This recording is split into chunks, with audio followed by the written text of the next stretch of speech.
Welcome to Mechanical Advantage Garage. I'm Kerry, and I have GTO content this week. Hooray! Well, she's marking her territory. If you guys could smell this, it is disgusting. So this is about 16-year-old fuel, thereabouts. Unpleasant to say the least, let me tell you. But it means that we can put fresh fuel in the tank and we'll be able to start it up soon. As soon as we get all the brake lines, which are laid out here on the floor in.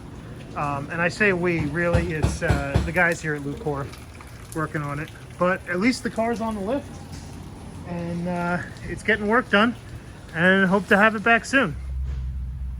Here we are underneath the GTO, and you can see some of the pretty stainless lines that are now in the car for the brakes, and new fuel line too, I might add,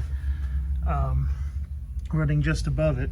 So we should be able to get both fuel and stopping power. Still not sure what we're going to do about the training leaks here, but we can figure that out. I still think it comes from this modulator here because it's just so messy. But who knows? I mean, the whole pan is caked, so not sure. Looks like there's some drips right here. Yeah, kind of interesting stuff. Yeah, so we're gonna get this cleaned up, and hopefully we'll get some stopping power into the car. One of the difficulties we're trying to figure out right now is there's a line that runs through this K-member from one side of the car to the other, and that line is right over here, and it's just got to kind of snake through, and you can see it.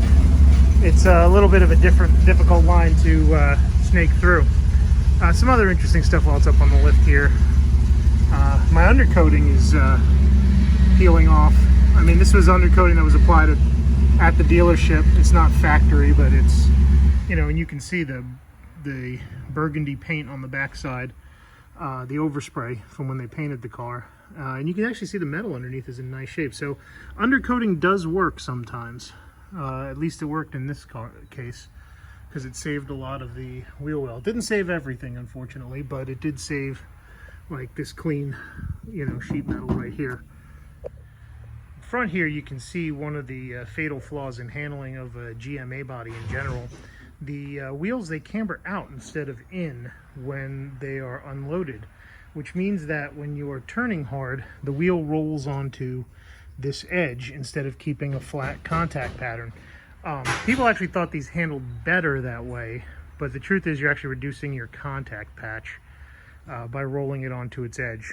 With the old bias ply tires, they would deform, but new radials don't as much, so you do lose some of the contact patch and the grip.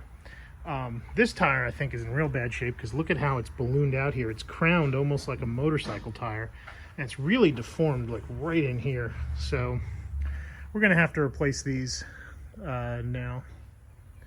Gonna change these tires out for ones that are a little more safe. But something that's interesting I've noticed is these aren't really tight. These lug nuts just kind of coming off real easy. I thought it would be more of a pain to crack them, but yeah, this one's a little tough. But yeah, they're not on very tight. So I wonder how many times I went over 100 miles an hour on these terrible tires with lug nuts that really weren't cinched down. Well, I know this is a muscle car content and you guys like meaty tires, but unfortunately, for right now, just to get the car rolling and safe on the road, I'm going to put these 215s on the car right here. 215 is actually one size up from stock at 205, but this is the front tire from the car. This is a 245, and I just wanted you to see like how much difference there was in the width of these tires. You know, and this is the fronts. We're going to do 215s at all four corners, and the backs are 275s. So when I take one of those off, I'll show you for comparison's sake. At some point, I'm going to put these 245s back on. Well, not these ones, but I'll put a 245 size tire back on the front. But for right now, I think 215 is just to get us rolling and, you know, start doing some shakedown runs on the car. That's where we're going to be. So here we can see the tires, and yeah, they look really skinny, especially with those big fat ones out back that are 275s.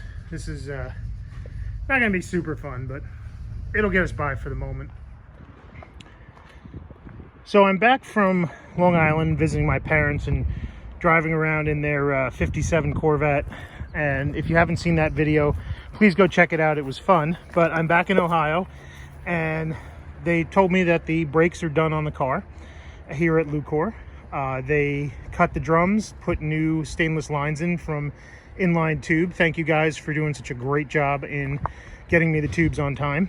And now the only thing left, I think, is put some gas in it, put a new coil in it, and fire it up and see how it goes. So we're going to get working on that right now. Well, here we can see some of the new brake lines that they put in. Oh, and it looks like they put in a brand new master cylinder too. And well, it's the same old proportioning valve down there, but we have new lines throughout the car. They've been bled. Supposedly has a good firm pedal feel.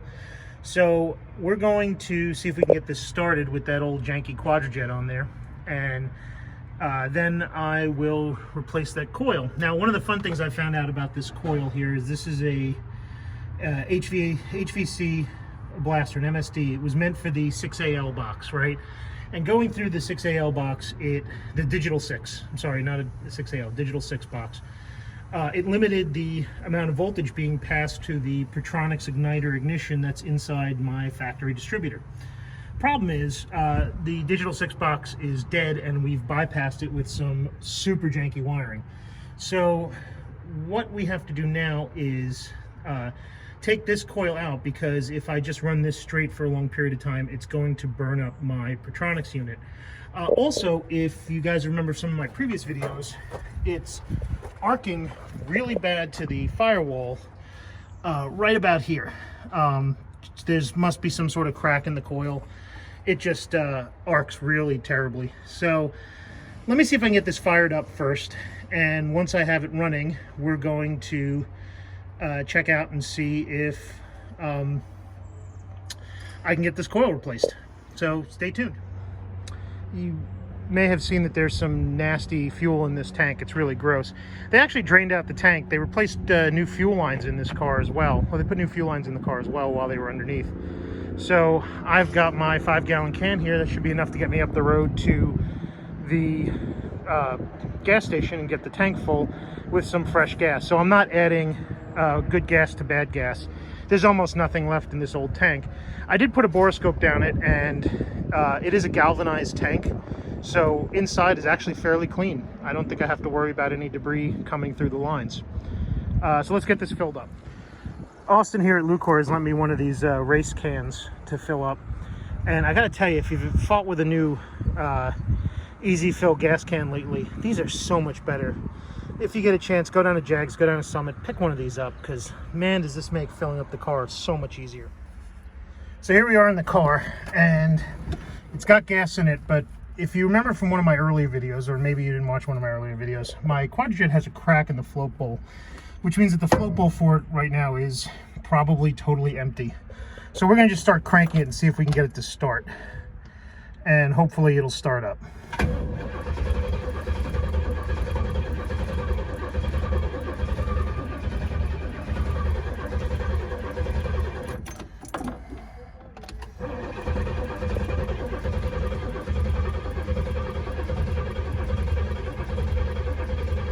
If you can hear that clicking noise, that's the coil arcing in the back.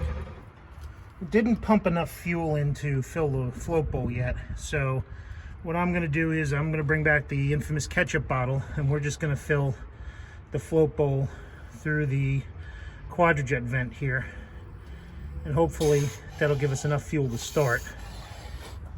The choke is jammed shut, so that'll hopefully help us get started as well. Let's see how this goes. All right, so I found more gas, and now we're gonna prime the crap out of it until it juices out all the gaskets. Put some down in the throttle bodies too. Hopefully this fills it up enough, and we can get it started. Let's see. Okay. All right, let's go crank it over.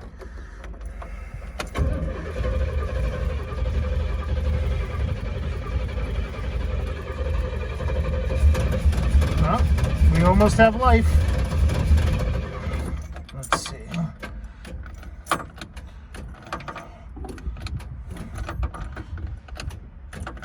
Don't tell me I drained the battery already. All right, time for pause. So I killed the battery trying to crank it, and now we're going to put it on the charger, and hopefully it's going to be a couple hours. A couple hours? Yeah, to charge it. You're kidding me. Yeah. You can't charge a car battery in 10 minutes.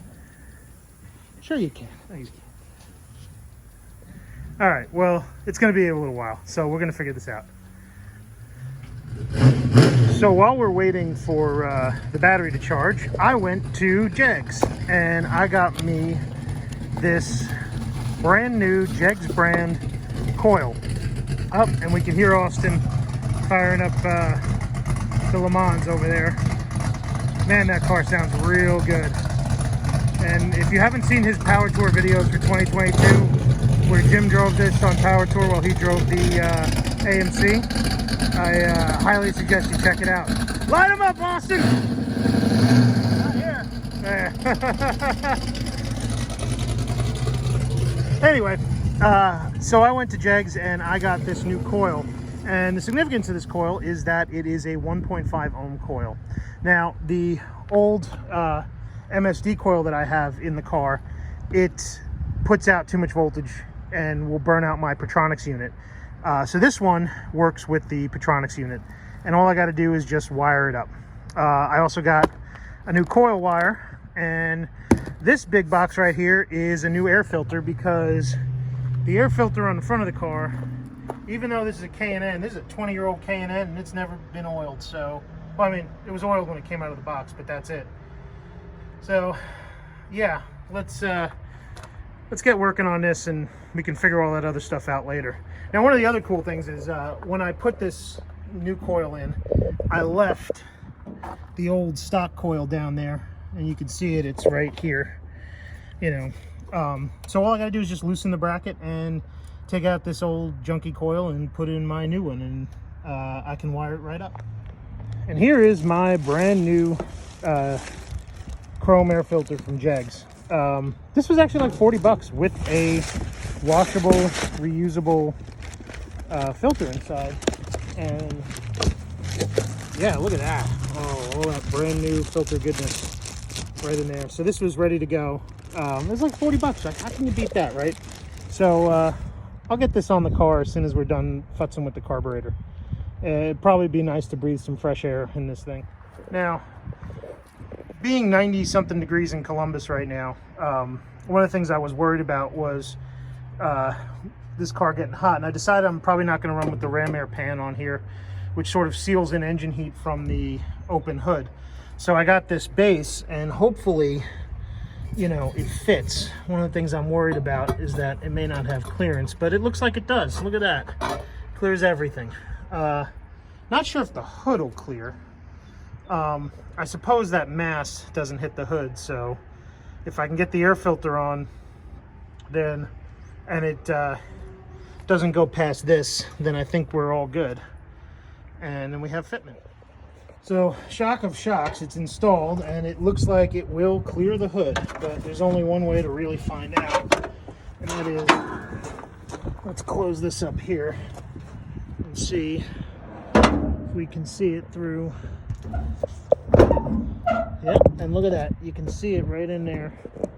Or hopefully you can see it in there. I can see it in there. I don't know if you guys can see it in there. But yeah, it looks like the hood will latch with this in place. So there we go. And now I have an air cleaner.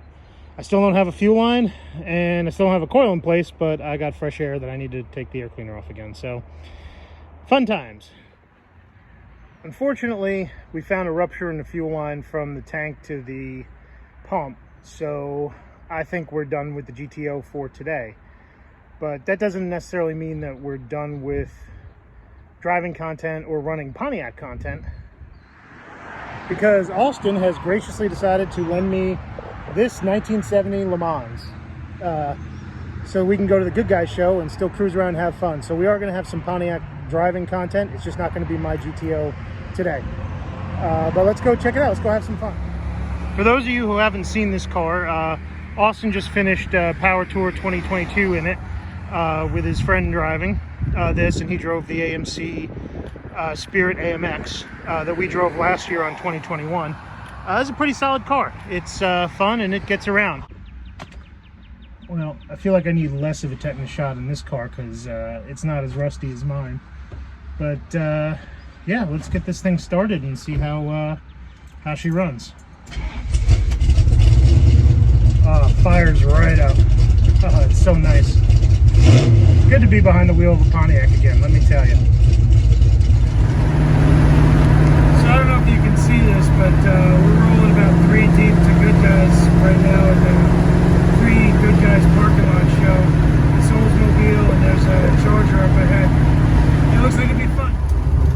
So here we are rolling into Goodguys behind that 71 Charger. I think the Oldsmobile's behind us.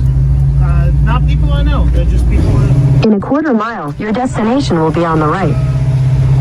Drive old cars, that's how it goes. Yeah, we got some other cars coming in. But we'll roll into this parking lot now and it'll be a good time. So now we're in the Good Guys, well, Pre-Goodguys parking lot show. Just sort of cruising around looking for a spot. I don't see one. We'll find one. But it looks to be a good time. So, who knows? We'll find something here, I'm sure.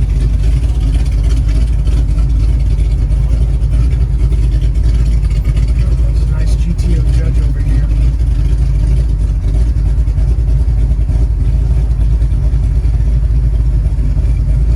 Got us all the way in the back. Oh well, I'll find a spot.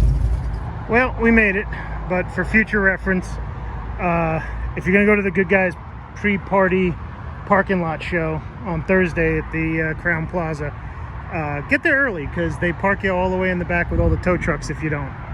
So, yeah, let's go walk around. Oh, look at this Shelby GT500. Just gorgeous.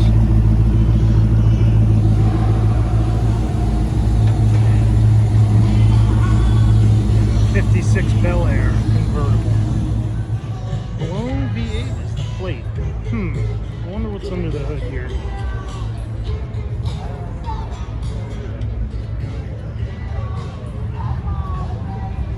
Whoa.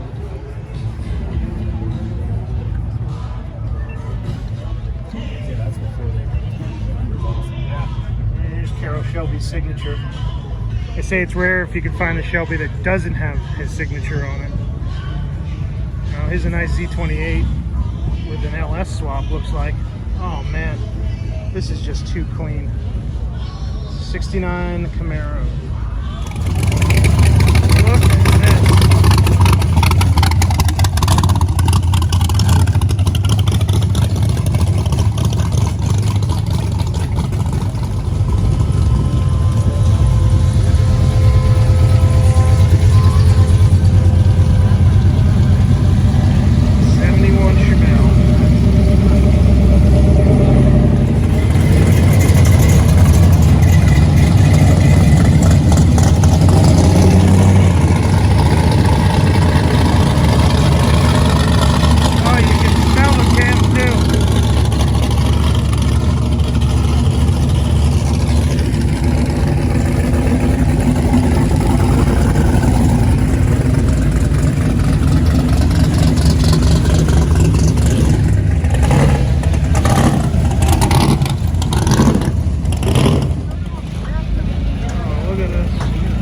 Is that a real Myers? No. Oh, okay.